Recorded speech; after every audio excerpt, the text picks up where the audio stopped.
భగవద్గీతలో 11వ శ్లోకం నుంచి 15వ శ్లోకం వరకు.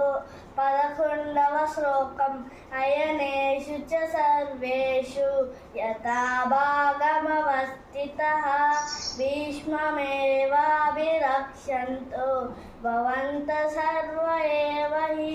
12వ శ్లోకం తస్య సంజనయన్ హర్షం కురువృద్ధః పితామహః సింహనాదం వినజ్యోత్సై శంఖం దద్మౌ ప్రతాపవాన్.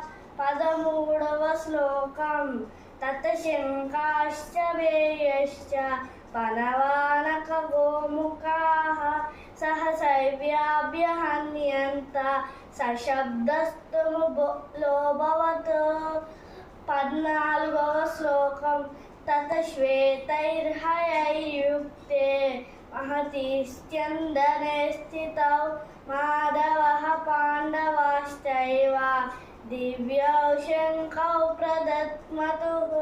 15వ శ్లోకం పాంచజన్యం హృషీకేశం దేవదత్తం ధనంజయః పౌండ్రం దద్మౌ మహాశంఖం భీమకర్మా వృకోదరః.